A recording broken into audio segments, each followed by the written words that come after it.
Joe Burke. Joe was a Western Electric engineer from Omaha who took month-long vacations to the national parks and points of interest throughout the United States and Canada from the 1940s through the 1980s, filming his adventures with a 16mm movie camera. Through the years, he returned to many of the same locations, always with his best friend Larry and 1 to 3 teenagers who would be seeing the world beyond Nebraska's cornfields for the first time. With the wonders of North America as a backdrop, come along now and watch how transportation, camping, and traveling evolved during the mid-20th century.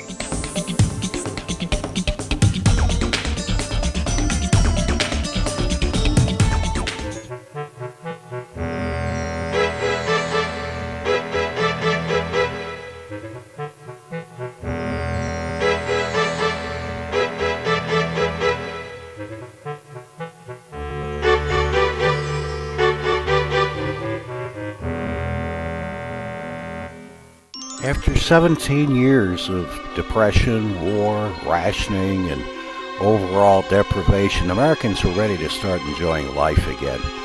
1946 was the first year that they could celebrate the return of a strong economy and bask in the light of becoming the world's leader. It was time to relax, to build homes, to grow families. American entertainment came in the form of movie theaters and pages of Look and Life magazines. In 1946, there was no television.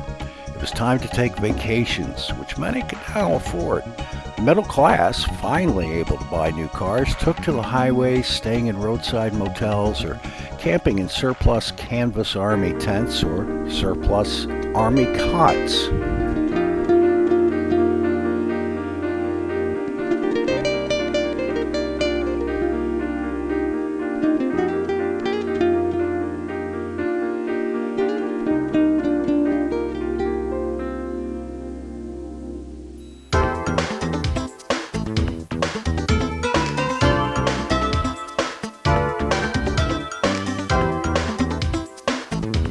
Surplus army tents were a camping staple after World War II.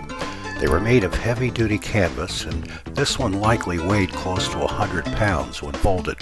They were bulky, cumbersome, and notoriously difficult to set up if you didn't have a small army of your own to help erect it. Another staple of 1940s, 1950s camping was canned milk, used in cooking. As the years passed, dried milk and lighter tents replaced them, lightening the load for campers. Throughout the film, you'll note other Army surplus items, such as the small shovels used in war to dig foxholes and post-war to scoop up snow for refrigeration and cooking water.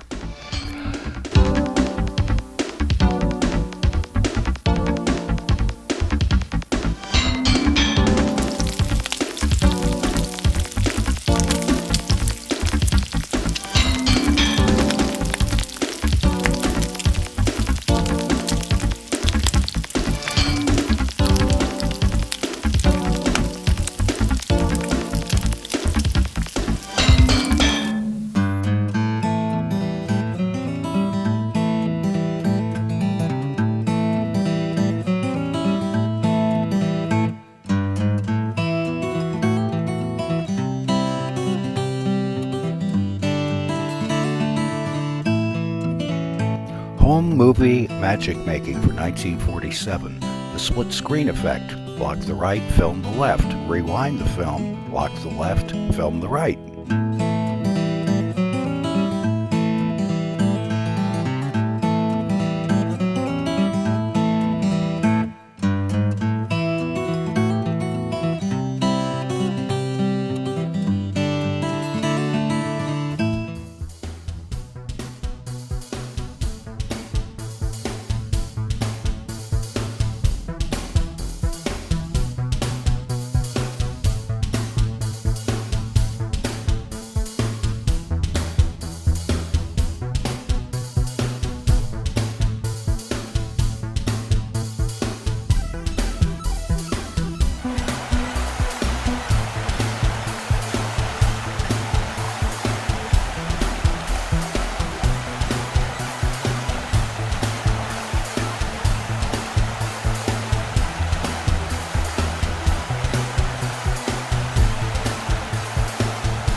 The hiking trails to Sperry Glacier, known as the Gunsight Pass Trail and the Sperry Lake Trail, have altered course somewhat over the years, but they still continue to follow Spray Creek, which tumbles down from the glacier's plateau. Google Earth gives us a 3D perspective of the surrounding terrain that the hikers had to ascend through the 9.5-mile hike.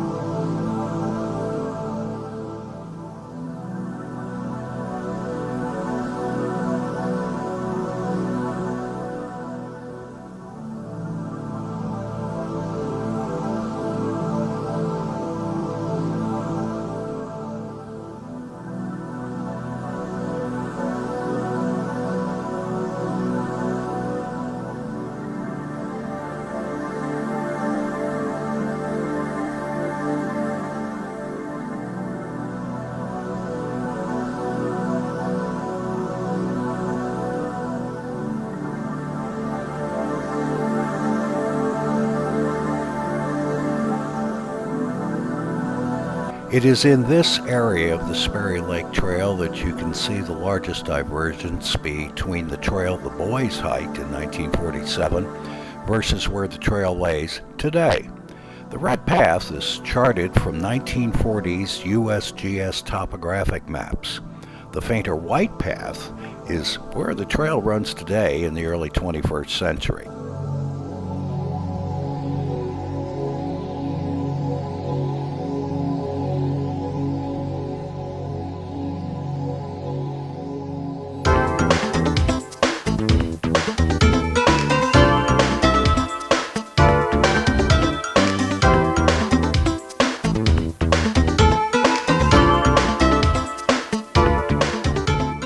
The Great Northern Railroad built the Going to Sun chalets in 1912 at Sun Point on St. Mary Lake. They were only available via an 8-mile boat launch from the eastern end of the lake or by pack horse. That they were difficult to reach made them all the more alluring to visitors who wanted an unforgettable experience.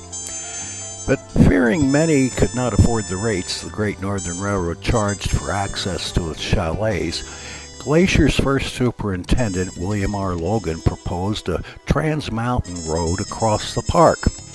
Construction began on what would later be named Going to the Sun Highway in the early 1920s, and it was completed in 1933 with a crushed rock surface. Laying asphalt began in 1938, but that was interrupted by World War II. The completion of the road became the death knell for the Sun Point chalets. Expensive to maintain for the railroad, hence expensive to stay in, motorists stopped only briefly before continuing their journey into the park, and the Sun Point chalets closed for good in 1942. Throughout the war and the rest of the 1940s, they fell into disrepair as seen in Joe's film. And according to the National Park Service, they were raised in 1948. Today, Sun Point is mostly returned to its natural state, and there are few signs that the chalets were ever there.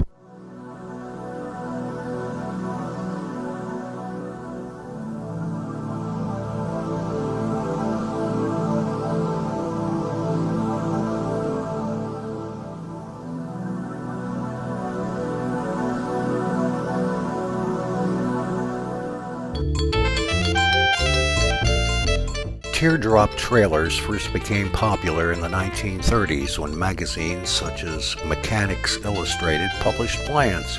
Here, one zooms by Joe's parked car.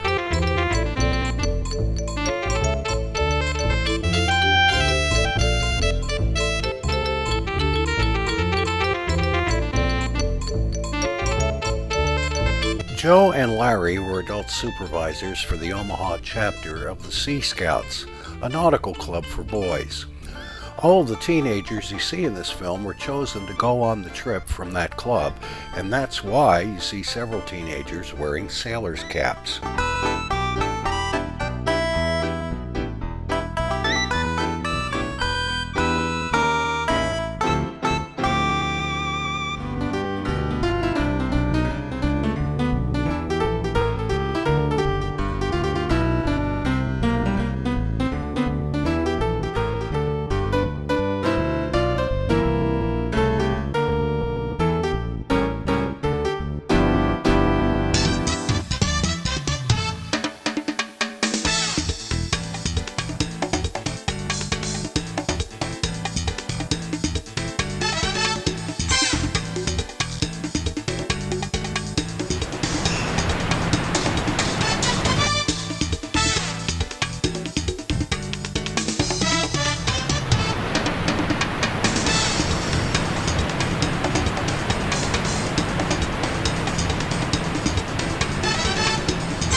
Construction began on the Going to the Sun Road in 1921 and was completed in 1932. It was dedicated in 1933. It's 48.7 miles long, spanning the East and West Park entrance stations over Logan Pass. This road is one of the most difficult roads in North America to snowplow in the spring. Up to 80 feet of snow can lie on top of Logan Pass and more just east of the pass, where the deepest snowfield has long been referred to as the Big Drift.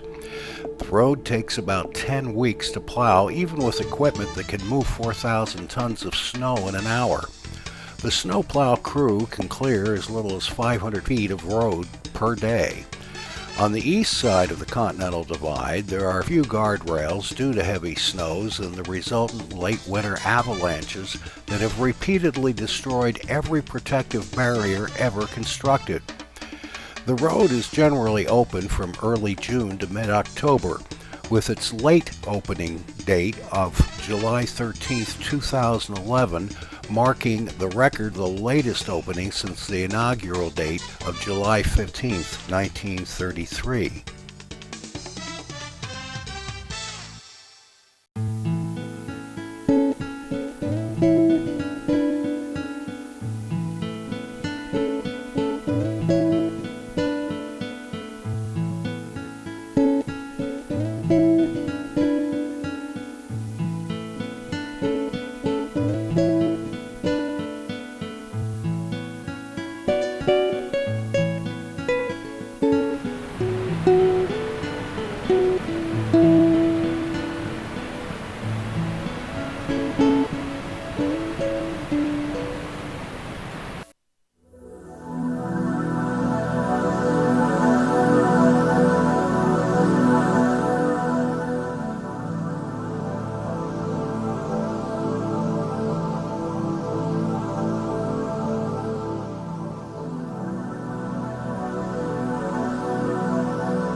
According to GlacierGuides.com, mountain goats aren't actually goats at all.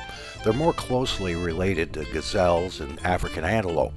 They look like goats, they smell like goats, and of course they act like goats, so the mix-up is quite understandable. Lewis and Clark first gave them this name because they resembled goats.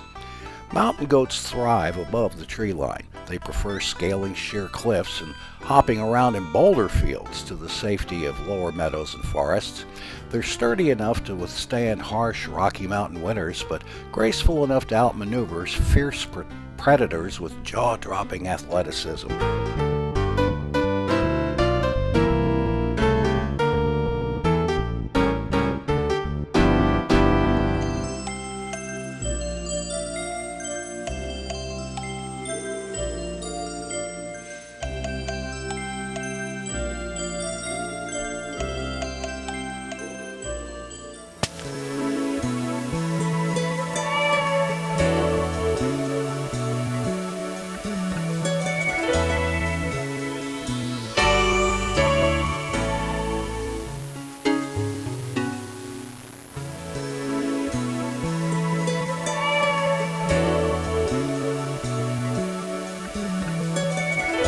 By 1965, interchangeable lenses were affordable for amateur camera enthusiasts, and Joe got a close-up lens for his movie camera, which allowed him to film tiny Rocky Mountain wildflowers.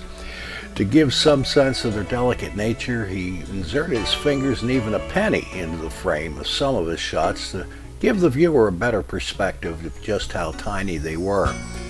Bare grass and fields of glacier lilies carpet the subalpine landscape in Glacier. Ironically, bare grass is not a grass, and bears don't particularly like it. For the wildflower aficionado, the park offers nearly 1,000 different species. Subtle flowers like clematis or the chlorophyll-free pine saps and Indian pipes are common in the lowlands. In late summer, purple asters paint the meadows between aspen groves on the east side.